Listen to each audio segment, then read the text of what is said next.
예, 더위에 잘들 지내셨어요? 예, 우리 시우가 대답을 제일 크게 했어요. 잘 지냈나 봐요. 예. 어, 이제 종교학자 중에 카렌 암스트롱이라는 분이 계십니다. 이 양반은 구약의 이야기를 추방과 귀환의 관점에서 조명합니다.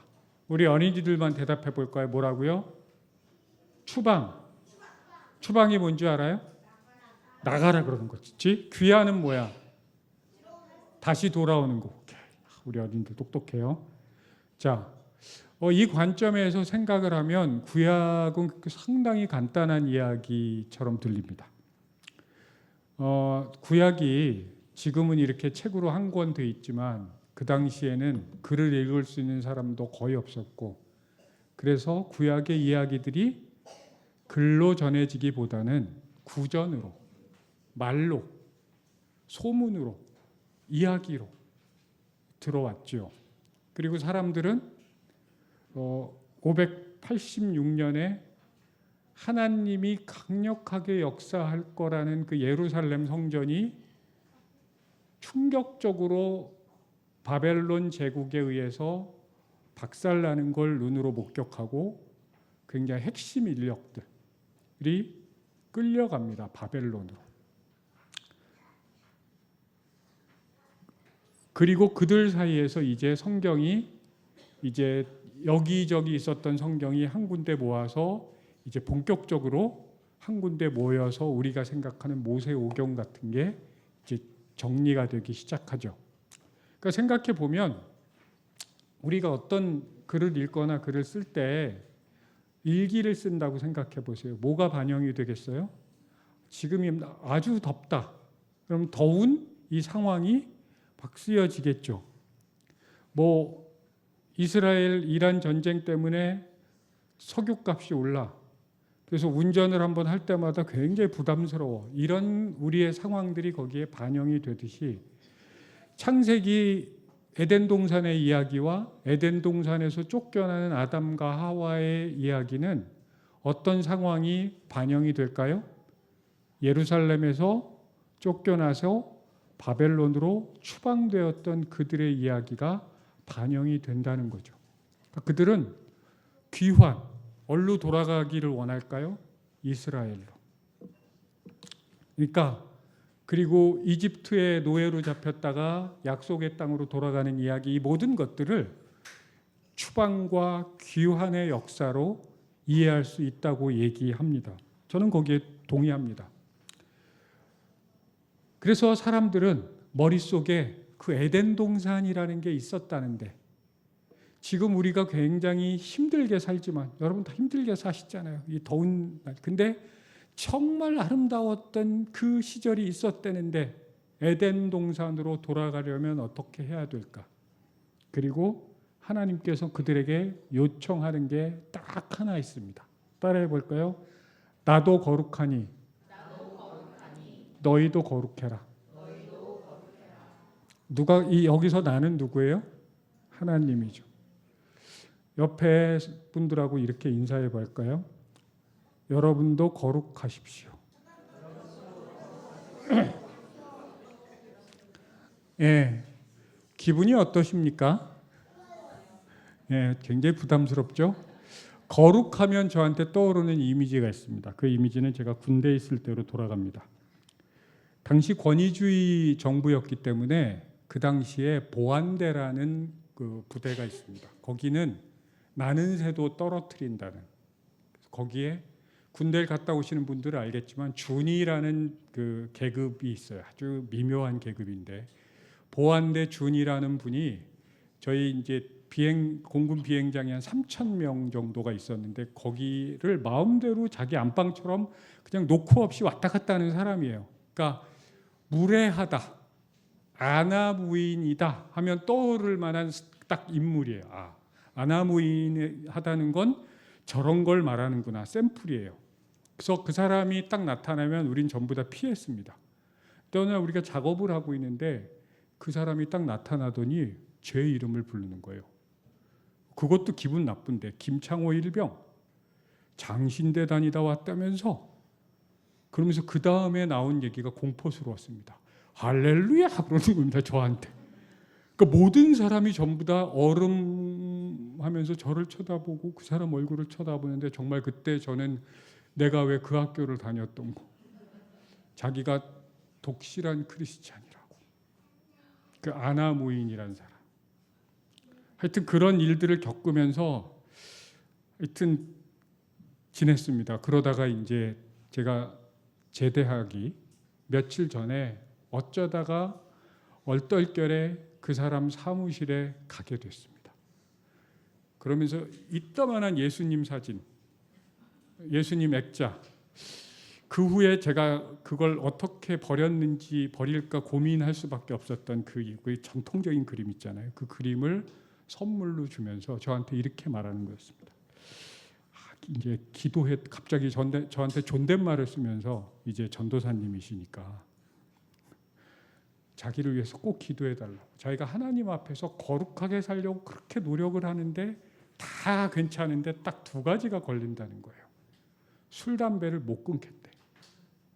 제가 볼 땐 그 두 개 빼놓고는 다 안 괜찮은 사람인데, 그러면서 이 술, 담배만 끊으면 자기가 하나님 앞에 흠없고 거룩한 사람이 될 것 같은데 그게 그렇게 안 된다고 꼭 기도해 달라고. 제가 그 자리에서 기도했죠. 하나님, 저 사람 술, 담배 끊지 않게 해주십시오. 저 사람이 그나마 술, 담배라도 하니까 저렇게 그나마 겸손해지지, 술, 담배까지 안 했다가는 큰일 날 것 같은 거예요. 거룩이 그런 걸까요? 하나님이 말씀하시는 거룩, 거룩하라는 말은 금욕적으로 살아라, 뭘 하지 말아라, 특정 종교의 교리에 충실한 사람이 되라는 말이 아니라 고결하고 윤리적으로 흠없는 사람이 되라고 얘기하면 우리는 전부 다 자격미달입니다.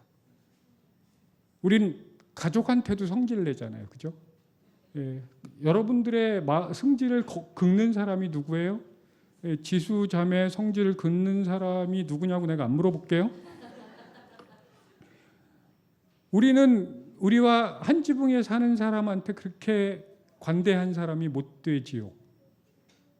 그래서 이럴 때는 거룩이라는 원래 뜻이 무엇인지 살펴보는 게 중요하죠. 이게 카도시라는 말인데 별도의, 다른, 특별한이란 뜻입니다. 다 같이, 어린이들도 다 같이 얘기해 볼까요? 별도의, 다른, 특별한. 자, 다른이라는 생각을 떠올리려면 비교 대상이 있어야 되겠죠. 비교의 대상은 뭐냐면 그 당시 대다수 사람들이 믿었던 제국의 종교입니다. 제국의 신. 그 제국의 신이 주는 것과는 다른 거를 하나님은 너희들과 함께 나누겠다는 거죠. 생각해 보면 그 당시에 대다수였던 다신교 세계는 굉장히 피곤한 세계였습니다. 신도 피곤해요. 왜냐하면 신들도 인간의 욕망을 충족시켜줘야 살아남을 수 있거든요. 전쟁에서 이기게 해주거나 농사를 잘 짓게 해주거나 다산을 하게 해줘야 계속 선택을 받을 수 있습니다. 인간도 그 축복 한 조각 밟으려고 정말 제사를 정말 간절하게 드려야 되는 세상, 그러니까 영적 무한 경쟁의 세상을 살아가는 게 다신교였습니다. 그리고 신과 가까이 하려고 하면 안 돼. 일단 그게 신성 모독이야. 인간 주제에 그냥 줄 것만 잘 줘, 이런 거였죠. 그런데 유일하신 하나님은 이렇게 말씀하십니다. 나처럼 되라. 나와 같은 존재가 되어가라. 그게 거룩이에요. 그건 뭐냐면 하나님이 만드셨던 세상은 왕도 없고 노예도 없어요. 다신교의 세상은 왕이 분명히 있고 노예는 노예예요. 이 질서를 어그러뜨리면 안 돼요. 그건 신성모독이에요. 그런데 하나님은 왕도 노예도 없이 전혀 다른 삶을 살아가라. 이게 하나님이 말씀하셨던 거룩입니다. 그래서 레위기 19장의 앞뒤로 온갖 제사와 온갖 율법과 각종 규정들이 정말 이렇게까지 꼼꼼할 필요가 있을까 싶을 정도로 꼼꼼합니다. 그래서 제가 20살 무렵에 신학을 처음 시작할 때 이 레위기가 저를 얼마나 짜증나게 했는지 모릅니다. 이걸 다 외워서 시험을 쳐야 되거든요. 왜 하나님은 이런 걸 꼼꼼하게 만드셔서 나를 이렇게 힘들게 하시나? 근데 아까 얘기했던 카렌 암스트롱은 이렇게 말합니다. 만약에 이 구체적이고 디테일한 율법 규정이 없었으면 하나님과의 관계는 굉장히 추상적이고 이념적이고 막연한 관계가 됐을 거다. 구체적으로 어떻게 거룩해야 되는지, 눈에 보이지 않는 하나님과 어떻게 눈에 보이는 관계를 맺어야 할지 하나하나씩 친절하게 알려주는 거라고. 영성학당 심화과정을 한 분들은 영성훈련 중에 긍정의 길이라는 얘기를 들어보신 적 있을 거예요. 우리가 가지고 있는 인간의 모든 감각을 다 동원해서 하나님을 만나는 것, 그러니까 옷 입는 것부터 시작해서 먹는 것, 이 계절을 어떻게 보내는지 하나하나 이야기해 주고 계십니다. 그러니까 이걸 계속 반복하는 걸 뭐라 그래요? 영어로 리추얼이라 그럽니다. 리추얼. 계속 반복하는 거. 우리가 일주일에 한 번씩 이날은 와서 하나님께 예배를 드리죠. 이게 리추얼 제의 예배라고 하는 겁니다. 그리고 이 제의는 한 곳을 향합니다. 아담과 하와가 잃어버린 그 관계. 에덴. 하나님이 나를 부르는데 내가 잘 들을 수 있어. 하나님이 여러분들을 부르시는 게 잘 들리나요? 뭔가 좀 기분 좋을 땐 잘 들리고 금요일 날 저녁 때쯤이면 잘 들리고 월요일 날 아침에 피곤할 때는 잘 안 들리나요? 우리는 우리의 상태에 따라서 하나님의 음성이 들렸다가 안 들렸다가 하고 하나님이 나를 사랑했다 안 사랑했다 하는 것 같은데 그 에덴은 마치 하나님이 나의 이름을 부를 때 팔 벌려서 아빠 하고 달려 들어갔던 그 아름다웠던 시절, 엄마 자궁 같은 곳, 그 에덴으로 귀향할 수 있도록 다리를 놔주는 게 사실은 제의였습니다. 잠깐 옆으로 이야기를 잠깐 세자면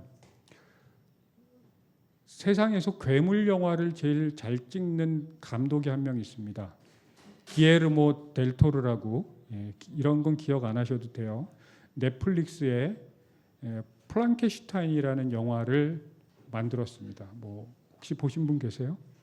안 보신 분들은 회개하시고 오늘 가서 한번.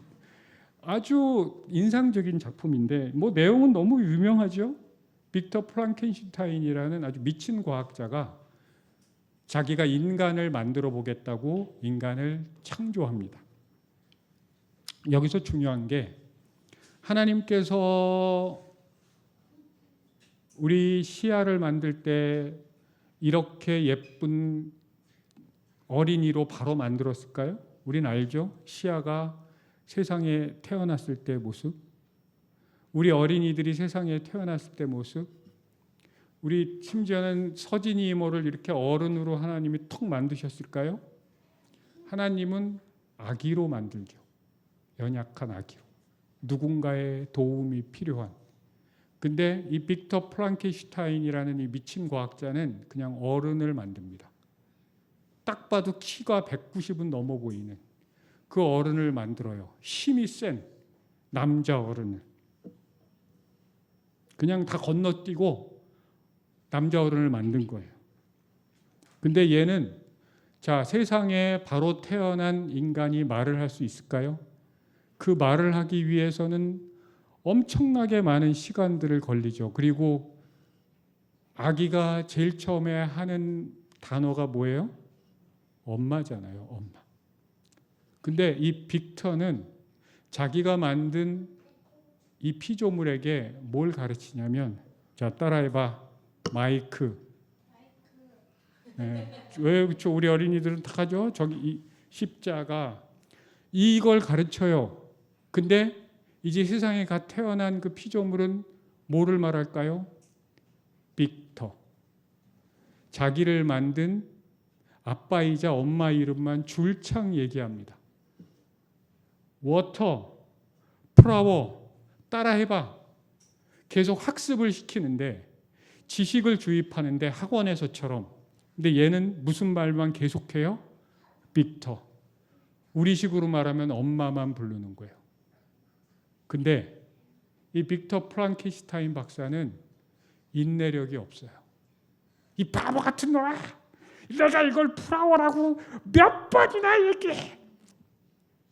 그래서 계속 말하는데도 얘가 학습을 못하니까 그냥 얘는 괴물이라 그러고 지하에 처박아 놓습니다.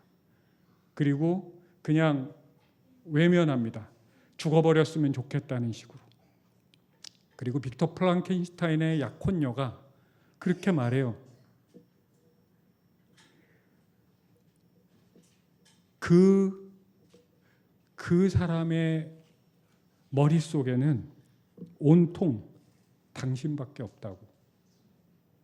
온통 당신밖에 없어요. 그래서 당신 이름만 부르는 거예요. 저는 그 장면을 보면서 저 애기가 이 땅 위의 모든 가정과 학교와 세상에서 벌어지고 있는 일 같아요. 우리가 건강한 성인으로 자라기 위해서는 특별하게 자기 이름을 부를 수 있는 사람, 그 엄마를 부르고 아빠를 부르고 그 사람의 이름을 부른다는 건 특별한 관계를 맺는 거잖아요. 전혀 다른 관계. 그런데 이 땅에서는 애들을 학원으로 내몰고 미적분을 풀라 그러고 영어를 가르치고 플라워라 그래, 워터라고 말해. 어른이 되면 달라지나요? 우리는 얼마나 더 많은 것들을 가질 수 있을까? 많은 것으로 내 삶을 장식할 수 있을까? 돌봄의 걸음마를 지나야 교육이라는 게 비로소 가능해지죠. 양육과 학습은 우선순위가 있는 거 아니겠습니까? 하나님은 우리에게 그렇게 다가오시는 거예요. 하나님께서 만드셨던 이 모든 제의들은 우리가 하나님을 어떻게 불러야 될지 모를 때 엄마라고 불러, 아빠라고 불러 하듯이 이건 이렇게 나를 만나면 되는 거야를 얘기했던 하나하나 세심한 것들입니다. 우리는 그렇게 한 특별한 존재가 되고 내가 특별히 전혀 다른 관계로 이름을 부를 수 있는 사람들을 원합니다. 그래서 우리는 태어나서 엄마를 부르는 거예요. 그리고 엄마를 수없이 부르다가 기분 좋으면 아빠를 한번 불러주고 그러면서 관계를 맺기 시작하지요. 그래서 정신과 의사이자 영적 지도자인 제랄드 메이의 말을 빌리면 모든 중독은 결국은 우리 안에 하나님을 부르는 무의식적인 갈망이라고 얘기합니다. 모든 인간은 자기도 모르게 우리의 근원적 엄마이자 아빠인 하나님을 갈망한다는 거죠. 그래서 그 자리에 아빠 엄마를 내가 찾지 못할 때 그 자리에 술을 놓고 마약을 놓고 일을 놓고, 그래서 중독은 그 관계의 문제가 생긴 결과물일 뿐입니다. 제국의 신들은, 그 당시에 바벨론에 살았던 제국의 신들은 그들의 피조물에게 이렇게 말합니다. 이거 뭐야? 플라워야, 워터야.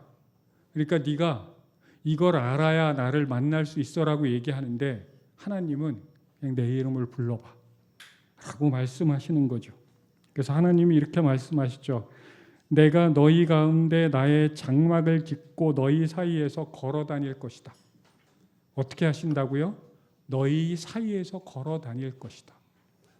어떤 신도 신이 너희한테 직접 와서 누추한 장막 그 사이를 다니겠다고 말하지 않죠. 이게 에덴 동산입니다.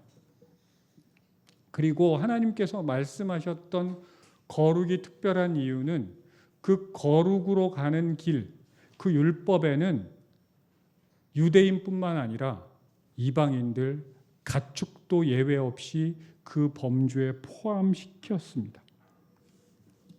어떤 기준도 없이 생명이라면 하나님께서 그 사이에 함께 거하겠다는 거예요. 그런데 문제는 우리는 제국의 질서 속에서 계속 살아갔습니다. 그게 중력처럼. 우리가 죄인이라는 건 마치 하나님께서 얘기했던 거룩이 아니라 제국의 질서를 계속 나도 모르게 갈망하고 있다는 거죠.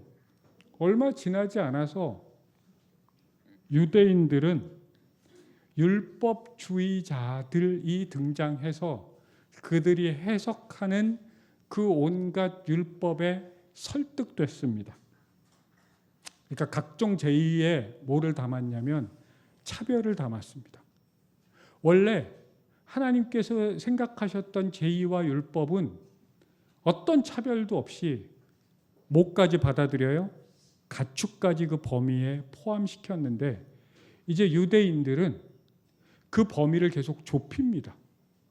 가축은 뭐 물론이고 이방인들, 여자들, 아이들 이 안에 들어올 수 없어. 그 핵심 그리고 성전을 짓고 아주 성전이 온 세상에 몇 프로나 돼요. 한 줌밖에 안 되는 그 장소 안에 들어오는 사람만이 거룩하다고 얘기했습니다. 그래서 저는 이걸 제멋대로 거룩의 제국화라는 이름을 붙였습니다. 원래 거룩을 이루는 공간은 빈들이었습니다. 광야였습니다. 그래서 예수님은 성전 밖으로 나가시고 광야로 나가서 다른 하나님과의 만남을 펼치십니다. 거기에는 복잡한 규정이나 건물이나 짐승의 살 이런 거 다 그리고 어떤 의복 이런 거 전부 다 필요 없이 그냥 간단하게 빵과 음료면 된다. 이건 파격적으로 그 당시에 가지고 있었던 모든 것들을 다 뒤집어 엎는 거죠. 근데 예수님은 그게 율법의 완성이라고 말씀하시는 거예요. 이 길로 가는 게 거룩으로 가는 길이야 얘들아. 이 길로 가는 게 에덴을 회복하는 거야. 그래서 로버스 커리스라는 사람은 예수님의 특징을 이렇게 좀 과장을 보태서 이야기합니다. 예수님은 언제나 식사를 하러 가시거나 식사를 하고 계시거나 식사를 끝나고 소화를 시키려, 이건 제 해석입니다. 소화를 시키러 가는 것, 이게 예수님의 사역의 다다. 사람들이 예수님을 죽인 이유도 예수님이 밥 먹는 방식 때문에 죽인 거다. 심지어는 예수님이 밥을 먹지 않을 때도 뭐라 그래요? 의에 줄이고 목마른 자는 배부를 것이다. 먹는 얘기로 가득가득 채웠다는 거죠. 우리 마가복음에는 대형 급식 사건이 2개가 나옵니다. 첫 번째가 마가복음 6장의 그 유명한 보리떡 5개와 물고기 2마리, 오병이어의 기적이라고 불리는 이야기가 나오고요.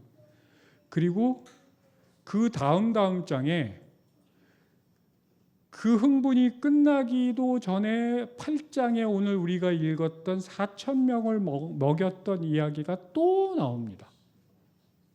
이게 뭐지? 먼저 마가복음에 보면 아주 재밌는 대목이 나오는데요. 6장 33절에 이런 얘기가 나와요. 예수께서 사람들이 목자 없는 양처럼 보여서 매우 불쌍히 여기셨어요. 그래서 여러 가지로 가르치셨다라는 말씀이 나옵니다. 예수님의 설교의 내용이 나옵니까? 안 나옵니까? 안 나와요. 여러분 되게 좀 이상하지 않아요? 제가 이 본문을 신학교 다닐 때 시험 공부 때문에 할 수 없이 꼼꼼하게 읽다가 이런 생각을 했습니다. 여러분 예수님의 설교면 녹취록 따듯이 한 땀 한 땀 다 적어야 되는 거 아니에요? 근데 예수님 말씀을 그냥 생략해 버려요. 여러 가지로 가르치셨다. 말씀의 내용이 없어요. 예수님의 말씀을 이런 식으로 생략해도 되는 겁니까? 여러분 그런 생각 들지 않으세요? 우리 예수님의 말씀이 얼마나 소중한 말씀인데 사도 바울의 편지는 한 땀 한 땀 그렇게 적어서 우리한테 전달이 됐는데 예수님의 가르침은 딱 뭐로 했다고요? 여러 가지로 가르치셨다. 마가복음 저자의 관심은 예수님의 메시지가 아니라 예수님과 그 사람들이 어떤 식의 관계를 맺었는지 예수님의 삶에 대해서 더 초점을 맞춥니다. 그리고 그 초점은 광야에서 벌어지는 식탁이었습니다. 그들 조상이 장막을 치고 만나와 메추라기를 먹으면서 지냈던 그것과 거의 비슷한 환경에서 그래서 하나님은 사람들을 예수님은 초대하는 거죠. 이게 창조 질서의 회복, 에덴으로 돌아가는 길이라고 생각을 했습니다. 어떤 신학자는 이렇게 해석을 합니다. 마가복음 6장에서 밥을 먹었던 대형 급식의 수혜자들은 거의 대부분 유대인이었을 것이고 그 사이에 예수님이 두론과 시돈이라는 이방인들의 거처를 지나갑니다. 그래서 8장에는 많은 이방인들이 함께 따라왔을 것이다. 그래서 그 식탁은 유대인만이 아니라 이방인을 포함한 좀 더 글로벌한, 좀 더 열려있는 식탁이지 않았겠느냐. 저는 여기에 공감을 합니다. 그 식탁에는 너의 신분이 무엇이냐, 너는 이방인이냐 유대인이냐 여자냐 남자냐 너는 뭐 어떤 존재냐라고 묻지 않고 딱 하나 물어봅니다. 춥고 배고프니? 배고픈 사람은 그냥 다 와서 먹는 거예요. 마치 엄마 아빠를 찾는 우리에게 눈을 맞추며 응답하고 안아주는 하나님의 손길처럼 그게 광야 식탁에서 펼쳐집니다.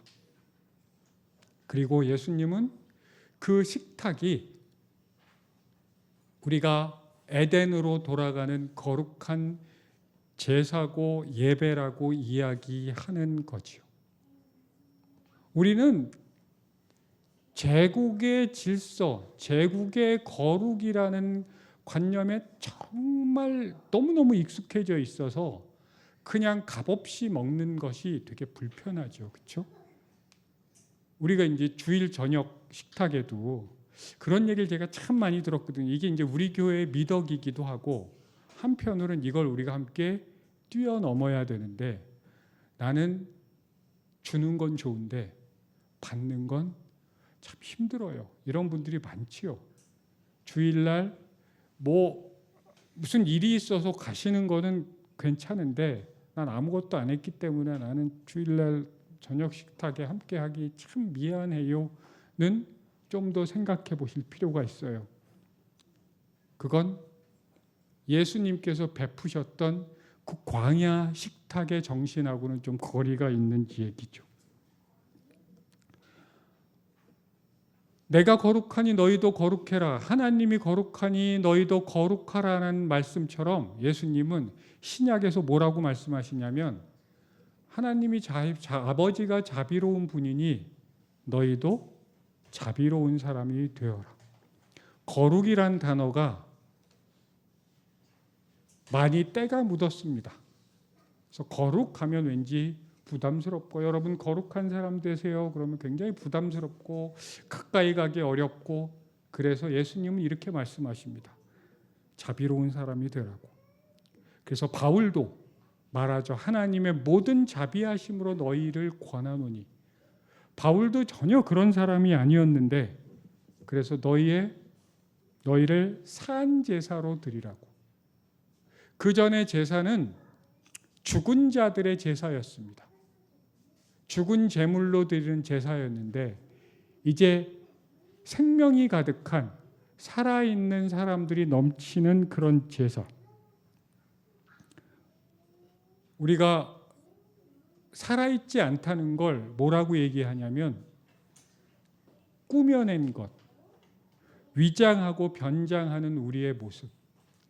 한마디로 나를 있는 그대로 보여줄 수 없는 것, 그 예배, 그걸 죽어있는 예배라고 말합니다. 우리가 살아있는 예배라는 건 훨씬 더 도덕적이고 고결하고 이런 사람들이 모여가지고 고상한 사람들이 드리는 그런 예배가 아니라, 내 마음이 힘든 것들, 내 마음이 부대끼는 것들을 전부 다 감춰 놓고 그럴듯한 나의 모습으로 하나님께 오는 거예요.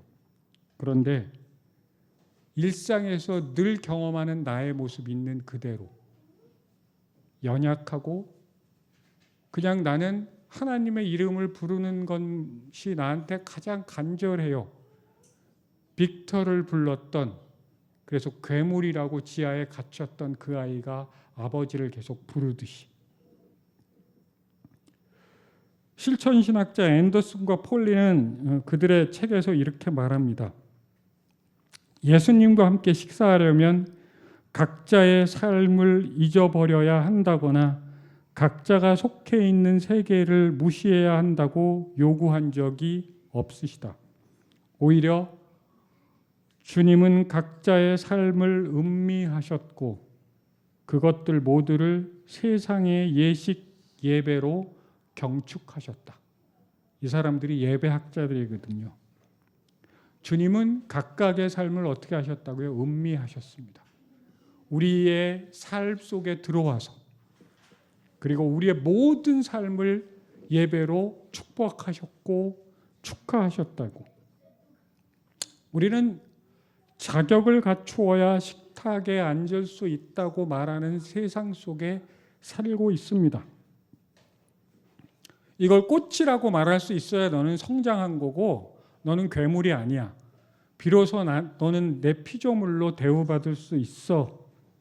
우리는 그 시험을 통과해야 사랑받을 자격이 있다고 끊임없이 얘기를 들어왔습니다.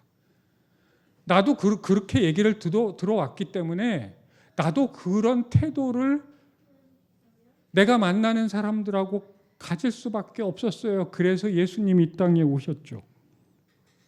그런데 광야의 식탁에서는 무엇만 물어봤어요? 따라볼 거예요. 춥고 배고프니. 그 외에는 어떤 자격도 없습니다. 그러면 우리는 그 자리에 올 수 있습니다.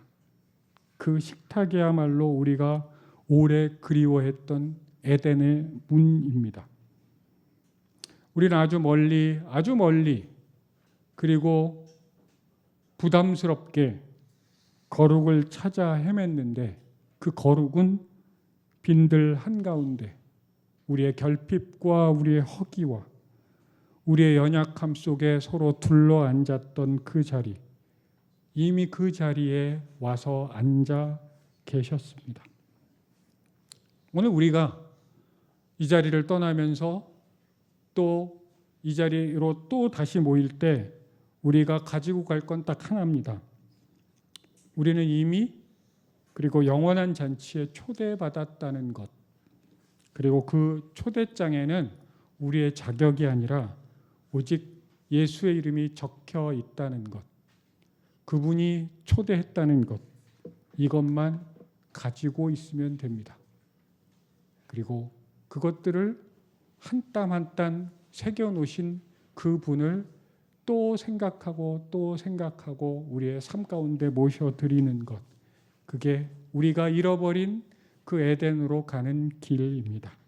함께 기도하겠습니다.